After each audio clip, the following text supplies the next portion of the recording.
The Discourses of Christ of the Last Days.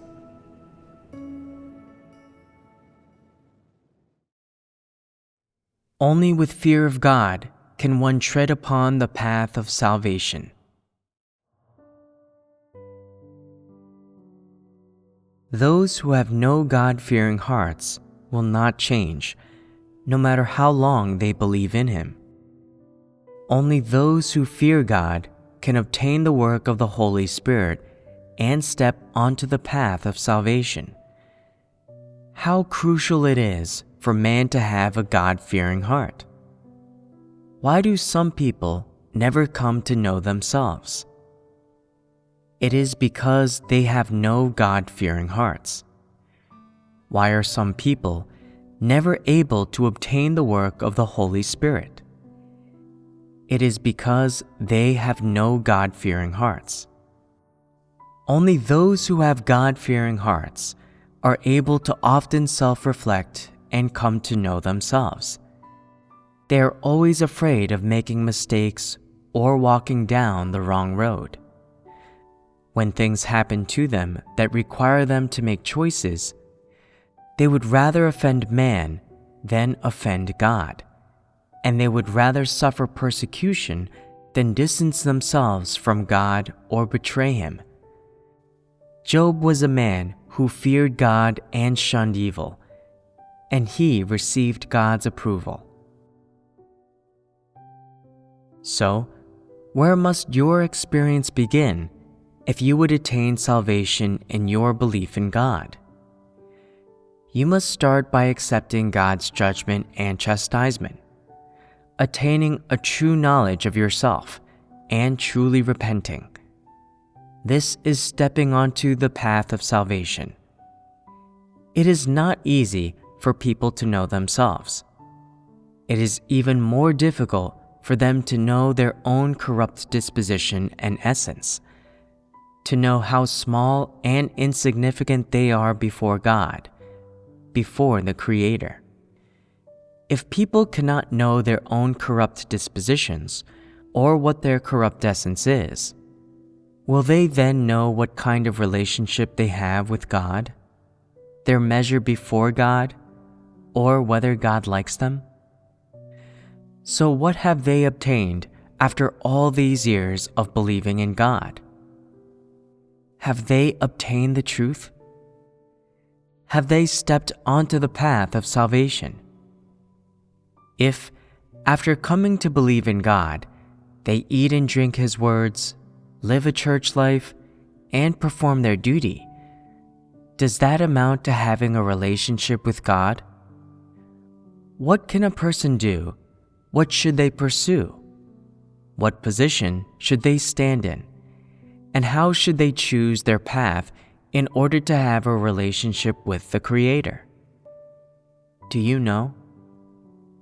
You cannot answer.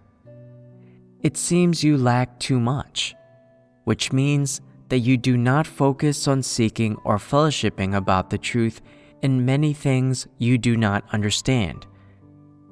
So your church life is lacking in specifics, and the results thereof cannot possibly be very good. You have on your lips the spiritual terms and sayings that are often spoken in believing in God, but you do not take them seriously, nor do you return to your own spirit and quiet your heart to ponder. What do these words that God said mean? How do I apply them in my real life? How do I make these words concrete? How do I turn them into reality? What can I do so that these words do not stop at doctrine and theory, but become a part of my life, become the direction in which I walk? How must I behave so that God's words become a part of my life? If you can ponder such things, you will be able to reason out many details. But in general, you never ponder such things. So for the majority of the truths commonly spoken about, you stop at a literal understanding. If people stop at a literal understanding, what will others be able to see about them? People often preach about spiritual theories, spiritual terminology, and spiritual sayings. But in their lives, you cannot see the reality of them putting God's words into practice or experiencing God's words. Today, you face a very large problem. What problem is that?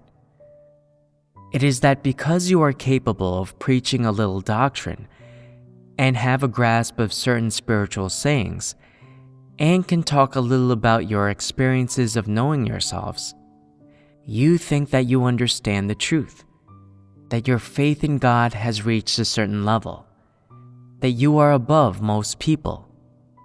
But in fact, you have not entered the truth reality.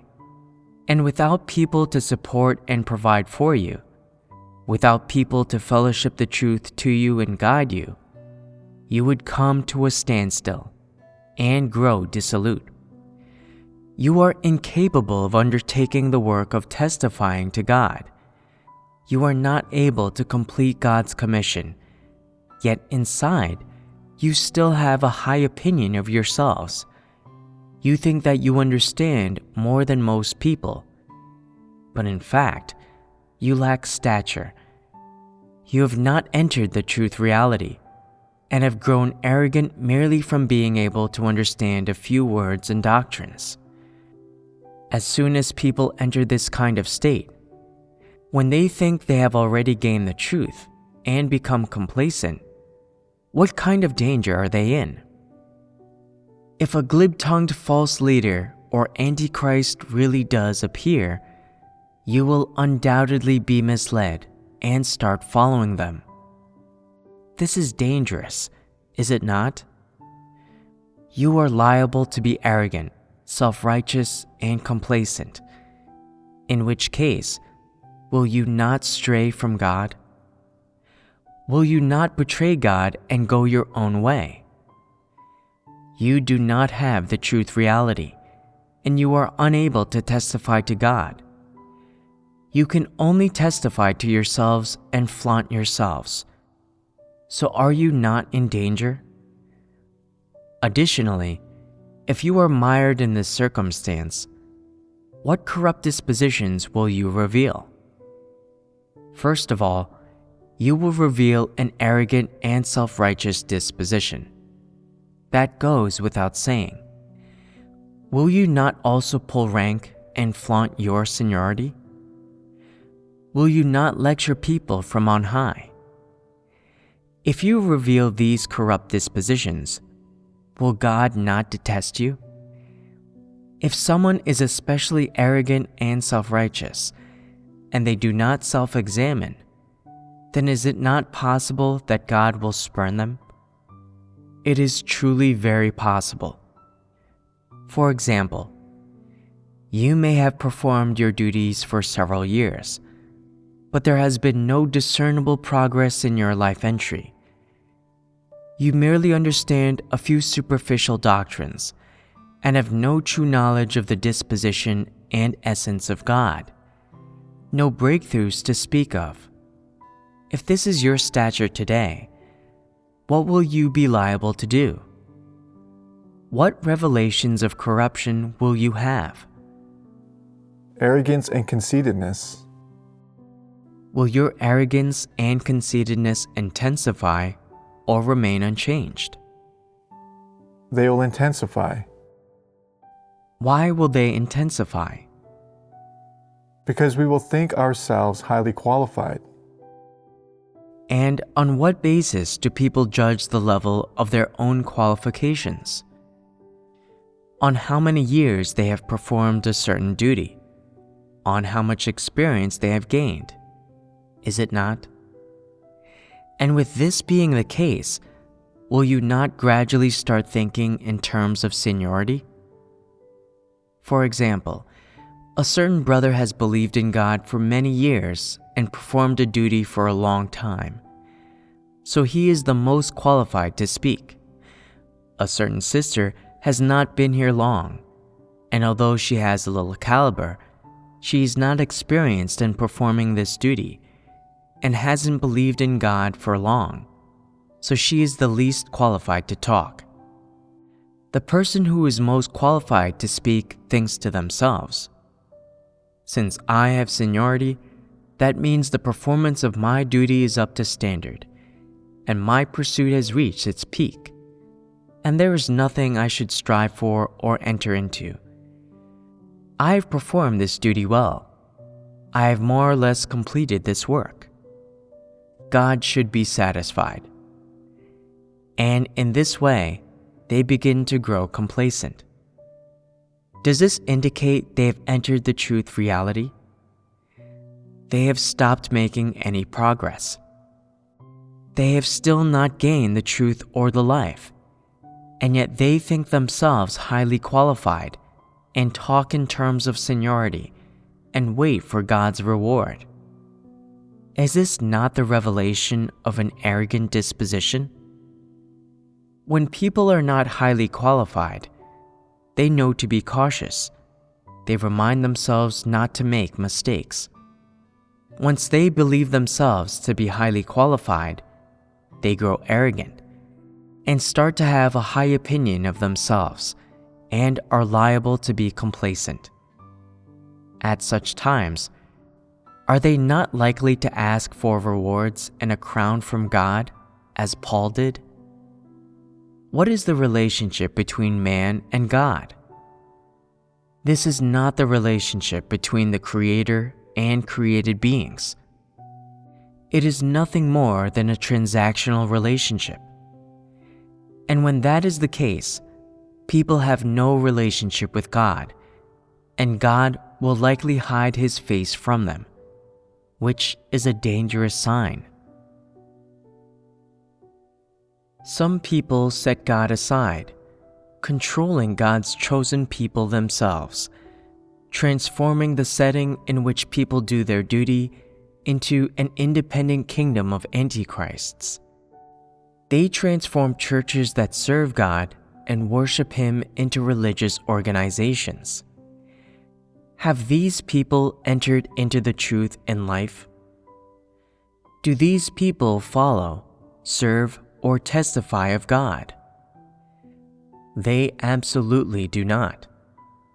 Are they doing their duty? So, what are they doing? Are they not involved in the operations and enterprises of man? No matter how well you engage in the operations and enterprises of man, if God is not in your heart, and if you do not pursue the truth, then does that not mean that you have no relationship with God? Is that not a terrible thing? When someone believes in God and follows Him, what is most to be feared is that they depart from God's words and the truth to engage in human operations and human enterprises.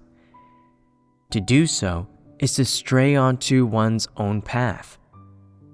Say, for example, that a church elects a leader. This leader knows only how to preach the words and doctrines, and focuses only on their own prestige and status. They do no practical work. Yet you hear them preaching the words and doctrines well, and in accord with the truth, and all they say is right. So you very much admire them and feel them to be a good leader. You heed them in all things, and ultimately, you follow them, obeying them completely. Are you not then misled and controlled by a false leader? And has that church not become a religious group with a false leader at its head? The members of a religious group with a false leader as its head may appear to be performing their duties, but are they truly performing their duties? Are they truly serving God? If those people are not serving God or performing their duties, do they have a relationship with God? Does a gang that has no relationship with God believe in Him? Tell me, do followers of a false leader or people under the control of an antichrist have the work of the Holy Spirit? Certainly not. And why is it that they do not have the work of the Holy Spirit? Because they have deviated from God's words, and they do not submit to God or worship Him, but heed false shepherds and antichrists. God spurns them and does no more work on them. They have deviated from God's words and been spurned by Him, and they have lost the work of the Holy Spirit. So, can they be saved by God? They cannot, and that means trouble.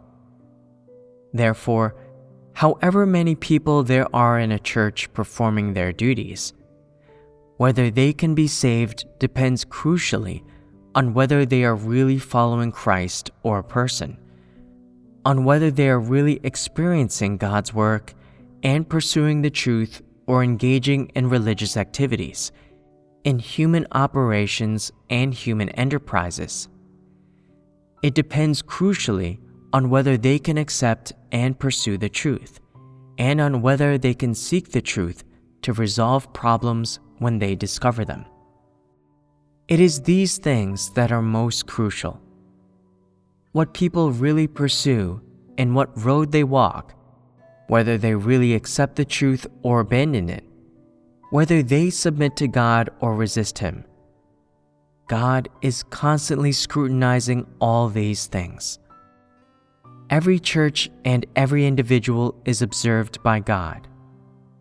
No matter how many people there are performing a duty or following God in a church, the moment they depart from God's words, the moment they lose the work of the Holy Spirit, they cease to experience the work of God, and thus they, and the duty they are performing, have no connection to and no part in God's work, in which case this church has become a religious group. Tell me, what are the consequences once a church becomes a religious group? Wouldn't you say these people are in great danger? They never seek the truth when faced with problems, and they don't act according to the truth principles, but are subject to the arrangements and manipulations of human beings. There are even many who, while performing their duty, never pray or seek the truth principles. They only ask others and do as others say, acting on cues from others. Whatever other people tell them to do, that's what they do. They feel that praying to God about their problems and truth-seeking is vague and difficult, so they look for a simple, easy solution. They figure that relying on others and doing what others say is easy and most practical, and so they simply do what other people say, asking others and doing as they say in everything. As a result, even after believing for many years, when faced with a problem, they've never once come before God, praying and seeking His desires and the truth, and then achieving an understanding of the truth, and acting and behaving according to God's intentions. They've never had such an experience. Do such people really practice faith in God? I wonder, why is it that some people, once they've entered a religious group, are so liable to go from believing in God to believing in a person, from following God to following a person? Why do they change so quickly? Why, having believed in God for so many years, would they still heed and follow a person in all things? So many years of belief, yet there has never really been a place for God in their hearts. Of all that they do, none of it ever has anything to do with God, and nothing to do with His words. Their speech, actions, life, dealings with others, handling of matters, even their performance of their duty and service of God, and all their acts and deeds, and all their behaviors, and even each thought and idea that pours forth from them, None of them have anything to do with belief in God or with His words. Is such a person a sincere believer in God? Can the number of years one has believed in God determine that person's stature? Can it prove whether their relationship with God is normal? Absolutely not. What is crucial for seeing whether a person sincerely believes in God is looking at whether they can accept God's words into their heart, and at whether they can live amid His words and experience His work.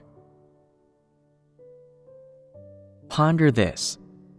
As you believe in God, if you just involve yourself in religious rituals and keep some regulations, if you just go through the motions as you perform your duty and act without focusing on the truth principles, if you only talk about words and doctrines as you fellowship on the truth but have no practical knowledge, if the words of your fellowship are superficial as you spread the gospel and bear testimony, if you only speak the spiritual words and doctrines to provide for and support people, can you achieve results? If you only pursue outward spirituality as you believe in God, is such belief as yours an experience of God's work? Can you obtain the truth as you perform your duty this way? Is this true belief in God? What is true belief in God really? You may have followed God for many years, read many of His words, listened to more than a few sermons, and understand many doctrines. And, of course, some of you have partially entered into the truth reality. But would you dare say that you have already attained the stature of salvation? Can you be sure that you will not again be misled and taken captive by Satan? Can you be sure that you will not again worship and follow man? Can you ensure that you will follow God to the end of the road? That you will absolutely not backtrack? That you will not merely believe in a heavenly, vague God, as religious people do, rather than following the practical God? You may follow the incarnate God, but are you pursuing the truth? Are you capable of achieving true submission to God and knowledge of Him? Are you not still in danger of betraying God? You should ponder all these things. Today, which of your means of belief, views, and states are the same as, or similar to, those of believers in Christianity? In what do you share the same state?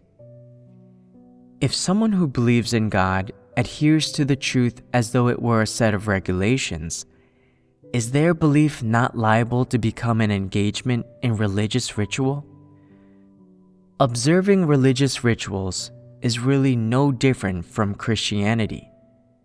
Those who do so are merely more advanced and have progressed further in terms of teaching and theory, and are a bit more elevated and advanced in their faith. That is all. If belief in God turns into religious belief, into a study of theology, into a set of regulations or rituals, has it not then turned into Christianity?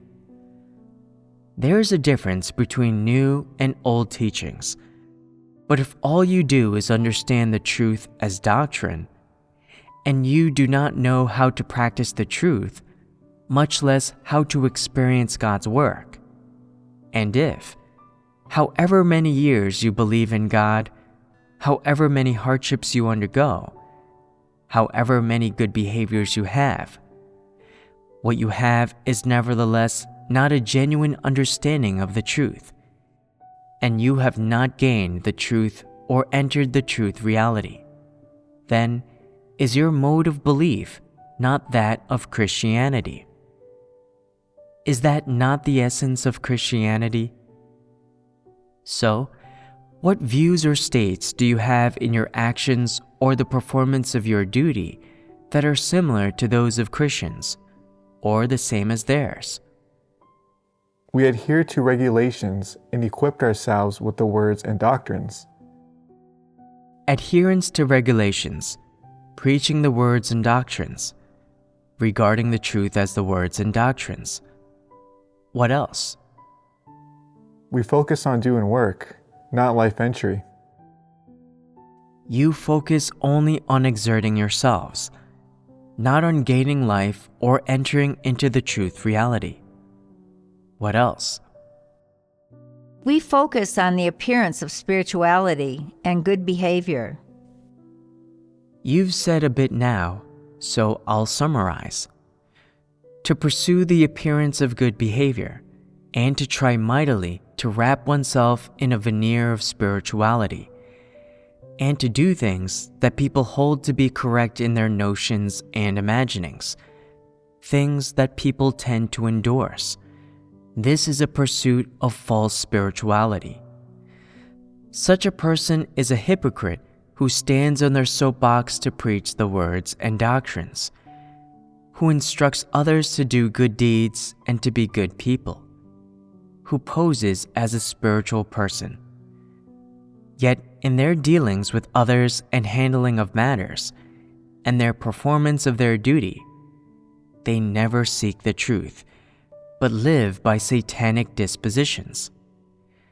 Whatever befalls them, they go by their own will, putting God off to the side. They never act according to the truth principles.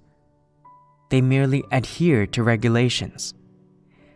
They do not understand the truth at all, nor do they understand God's intentions, or the standards of His requirements for man, or what He will achieve by saving man. They never look seriously into these details of the truth or ask about them. All that these sayings and behaviors of man reveal is the stuff of hypocrisy. Having looked at the true states in such people's hearts, along with their outward behavior, one can be certain that they have nothing of the truth reality, that they are in fact hypocritical Pharisees, that they are disbelievers. If someone believes in God but does not pursue the truth, is their belief genuine? Can someone who believes in God for however many years, but who does not accept the truth at all, come to fear God and shun evil? They cannot achieve that. What then is the nature of the outward behavior of such people?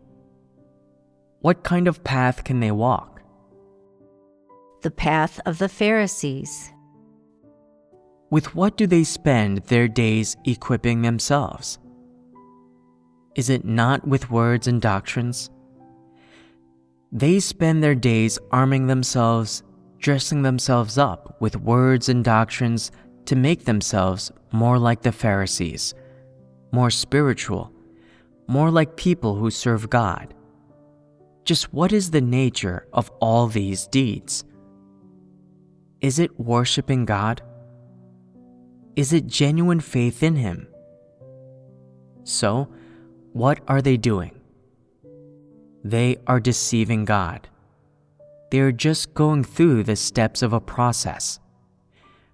They are waving the flag of faith and performing religious rites, attempting to deceive God in order to achieve their aim of being blessed. These people do not worship God at all. In the end, such a group of people will end up just like those within the chapels who supposedly serve God, who supposedly believe in and follow God.